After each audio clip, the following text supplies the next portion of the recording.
Hello guys, today we want to start lecture 41. In this lecture, I want to talk about time-dependent non-homogeneous boundary value problems. So we're going to see how we can solve these type of problems. In the last lecture, we talked about non-homogeneous time-independent boundary value problems. So here we have time-dependent. In this example, so we have one boundary value problem. So it's k second derivative of u with respect to x plus f of x and t is equal to derivative of u with respect to t. This partial differential equation is non-homogeneous. Why? Because we have f of x and t. Also, we have boundary conditions. So u of 0 and t is equal to u0 t. U of l and t is equal to u1 of t. So they are both non-homogeneous and they are time dependent because we have u0 as a function of t and u1 as a function of t, and at the end we have initial conditions. So we want to see how we can solve these type of problems. In order to solve these type of problems, the first step, we have to assume that u of x and t, which is solution of our boundary value problem, it's equal to v of x and t plus psi, which is a function of x and t. Then we find second derivative of u with respect to x. So we have second derivative of u with respect to x. It's equal to k second derivative of v with respect to x plus second derivative of psi with respect to x. And we have a derivative of u with respect to t. So it's equal to derivative of v with respect to t plus derivative of psi with respect to t. Now I plug second derivative of u with respect to x and derivative of u with respect to t in our partial differential equation. So we're going to end up with k times second derivative of v with respect to x plus k times second derivative of psi with respect to x plus f of x and t, it's equal to derivative of v with respect to t plus derivative of psi with respect to t.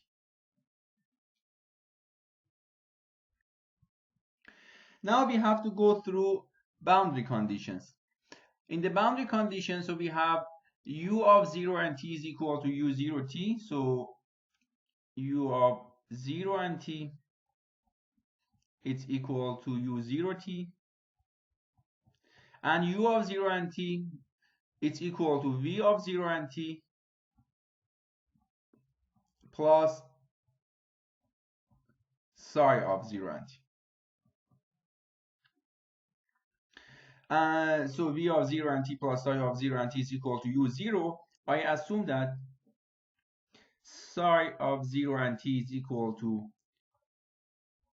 u0 t and v of 0 and t is equal to 0. Let's go through the other boundary conditions. So we have u of l and t is equal to u1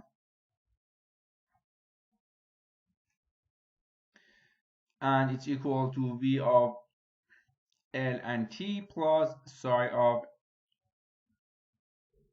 l and t. Again, I assume that psi of l and t is equal to u1 t and v of l and t it's equal to 0.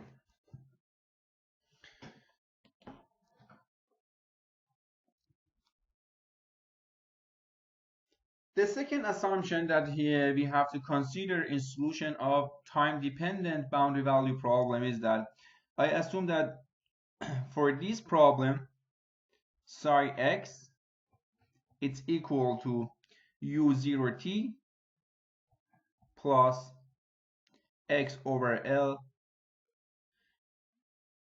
u1 t minus u0t. Why I define this function? Because it's a very simple function, it's a linear function, and it can satisfy these two boundary conditions. In fact, psi of 0 and t, if you plug x equal to 0, you can see that it's equal to u0t, and psi of l and t, it's equal to u1t. So if you use psi x using this function, so let's see what happens for our partial differential equation. If you have psi x equal to u0t plus x over L u1 minus u0, so then derivative of psi with respect to x, it's equal to u1t minus u0t divided by L. And second derivative of psi with respect to x would be equal to 0. As a result, in our partial differential equation, we will have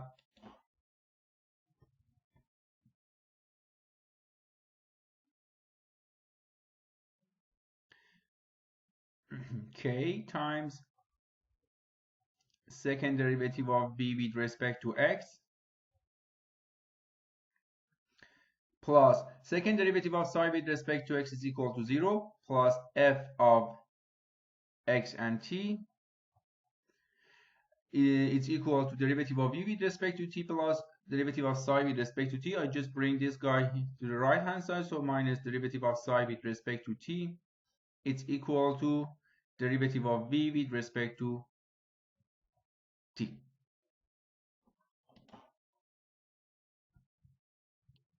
I call this function fx minus derivative of psi with respect to t as g of x and t. As a result, we have k second derivative of b with respect to x plus g of x and t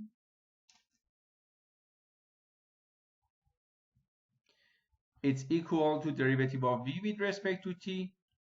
We already found boundary condition and initial condition, so here you can see that v of 0 and t is equal to 0, v of l and t is equal to 0. So we have v of 0 and t it's equal to 0, v of l and t it's equal to 0. It's for initial for boundary condition, and for initial condition, so we have here we have u of x and 0 is equal to fx. U we said is equal to v of x and 0 plus psi of x and 0.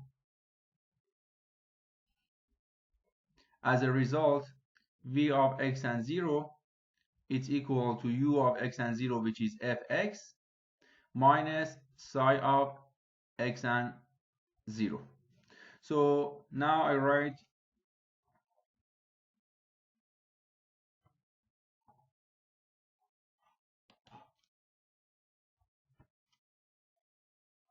v of x and 0 it's equal to u of x and 0, which is fx, minus psi of x and 0.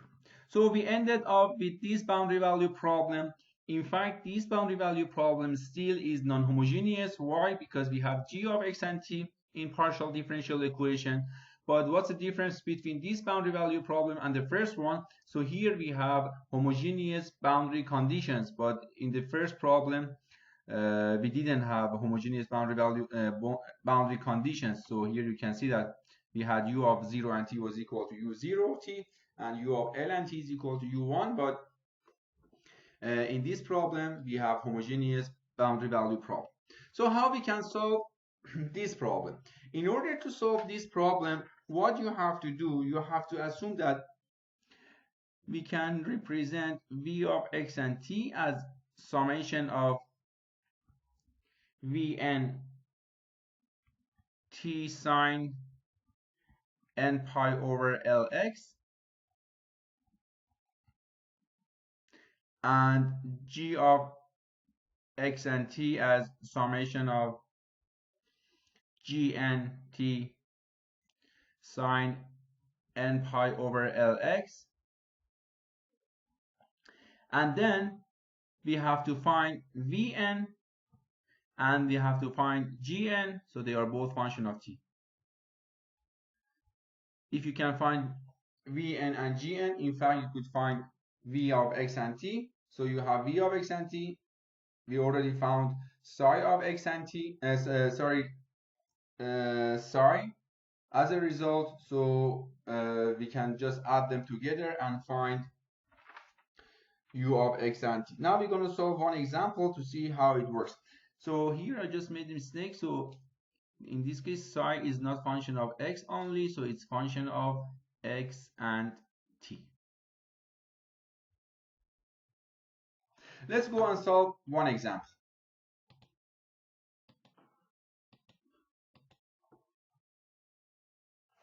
In this example, you want to solve following boundary value problem. So second k times the second derivative of u with respect to x plus x e to the power of minus 3t is equal to derivative of u with respect to t.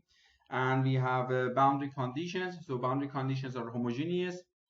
And we have initial condition which is homogeneous as well. So what we have to do, we have to follow the steps that we had. So we said u of x and t is equal to v of x and t plus psi of x and t. And then so we said psi of x and t is equal to u0. u0 here is 0 plus x over L u1 still is equal to 0 minus u0. As a result, psi of x and t is equal to 0. So now we have to solve this problem, in fact. So we have k second derivative of v with respect to x plus x e to the power of minus 3t. It's equal to derivative of v with respect to t, and v of 0 and t is equal to 0. V of pi and t is equal to 0. So why they are equal to 0? Because we said u of 0 and t is equal to v of 0 and t plus psi of 0 and t. So in this case, psi is equal to 0. So as a result, v of 0 and t is equal to 0. And the same for v of pi and t. And at the end, so we have v of x and 0 is equal to 0. So we have to solve this boundary value problem. It's non-homogeneous. So we said we call this guy as g of x and y. And we said we have to assume that v of x and t is equal to summation of v and t sine n pi over Lx. So here L is equal to pi, so it's sine n pi over pi x. Sine n pi over pi is just n, so it's sine nx. And g of x and t is equal to summation of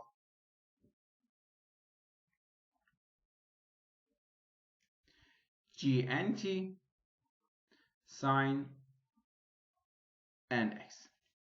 We have to find gnt and we have to find vnt. So we have a g of x and t is equal to, here I wrote g of x and y, so it's g of x and t. It's equal to x times e to the power of minus 3t, and it's equal to summation of g and t sine nx and from 1 to infinity. So you can easily find g and t because here you have a half range sine series. So you can say that g and t is equal to 2 over L So it's 2 over pi. The integral from 0 to pi, x e to the power of minus 3t times sine nx dx. If you find this integral, you're going to end up with 2e to the power of minus 3t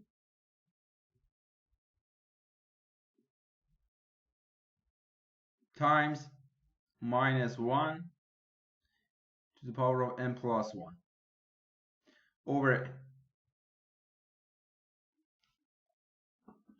As a result,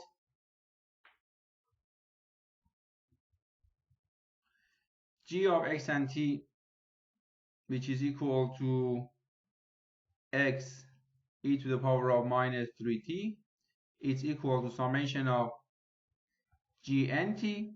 Gn we found it, so it's equal to 2e to the power of minus 3t minus 1 to the power of n plus 1 divided by n times sine nx. So we could find this part. Let's go through the boundary value problem. So in the boundary value problem, we have k times second derivative of v with respect to x plus g of x and t is equal to derivative of v with respect to t. So when we have v of x and t equal to summation of v and t sine nx, so it means that second derivative of v with respect to x would be equal to summation of, so Vn is a constant, so we have sine x, second derivative of sine x gonna be, so we have Vnt minus n squared sine nx, and derivative of v with respect to t, it's equal to summation of v prime t, so times sine nx. Now I rewrite this partial differential equation in terms of series expansion. So we have k times second derivative of v with respect to x. So it's k times summation of n from 1 v n t minus n squared sine nx. So plus g of x and t. G of x and t, we found it. It's here. So it's x e to the power of minus 3t. We could represent it in terms of a series expansion. So plus summation of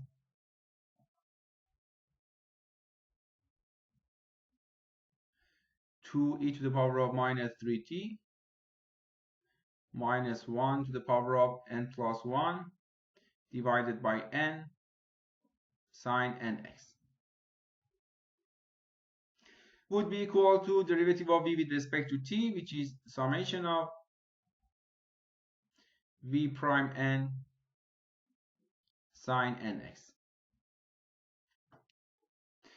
So if you look at this equation, you can see that we have summation in right and left hand side of equation. So, and we have sine nx in common. As a result, we can say that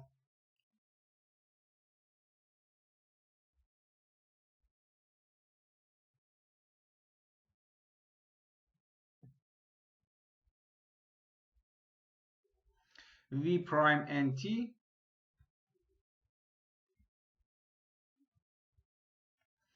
plus k n squared vnt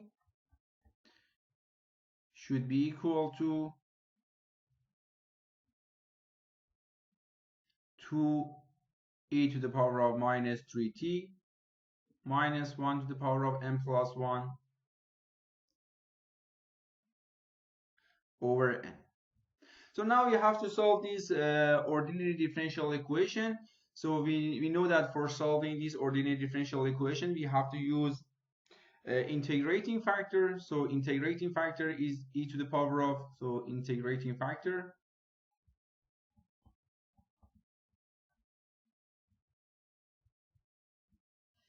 it's e to the power of k n squared dt.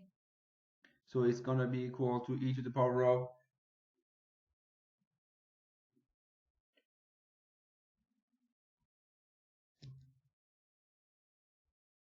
k times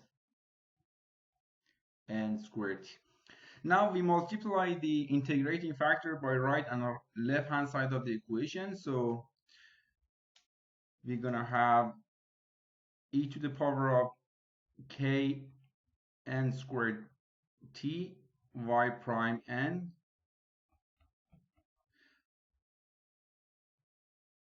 plus e to the power of k n squared t times k n squared v n t. It's equal to e to the power of k n squared t times 2e to the power of minus 3t minus 1 to the power of n plus 1 over n. If you look at left hand side of equation, so you can see we can write left hand side of equation in this form, d over dt times e to the power of k n squared t times vt vnt, and it's equal to e to the power of k n squared t 2e to the power of minus 3t minus 1 to the power of n plus 1 over n. As a result, we can easily find vnt. So vnt is equal to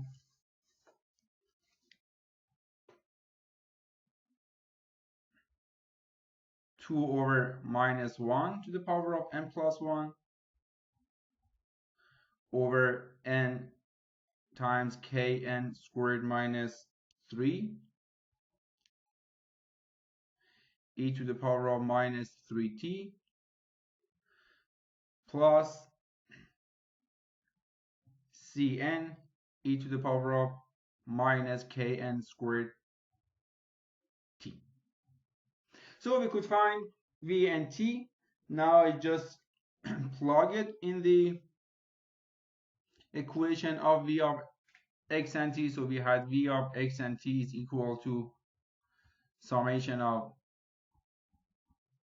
v and t sine nx. As a result, it's equal to summation of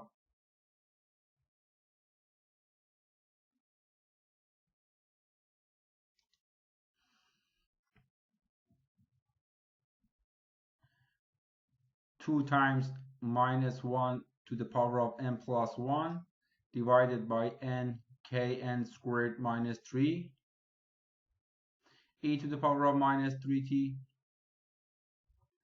sine nx plus summation of cn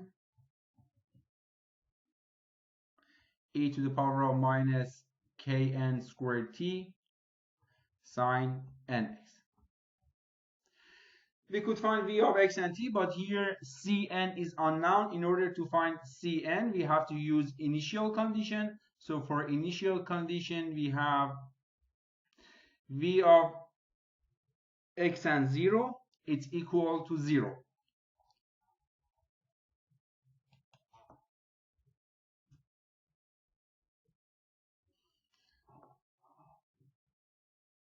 V of x and 0, it's equal to 0. And it's equal to just, if I plug t equal to 0, we have summation of 2 times minus 1 to the power of n plus 1 over n kn squared minus 3 sine nx plus summation of n from 1 to infinity cn sine nx, it's equal to 0. So in fact, in this case, cn should be equal to minus 2 over minus 1 to the power of n plus 1 over n times kn squared minus 3. And now we have cn. As a result, we have v of x and t. V of x and t, we already said, is equal to u of x and t. As a result, we can say that u of x and t is equal to 2 times summation of minus 1 to the power of n plus 1 over n times kn squared minus 3 e to the power of minus 3 t times sine nx plus 2 times summation of n from 1 to infinity minus 1 to the power of n. So in case instead of having minus 1 to the power of n plus 1, so I consider minus 1 to the power of n, but here we had negative. Now I just used plus. So over n times kn squared minus 3 times e to the power of minus kn squared times t times sine nx. So we could solve this boundary value problem.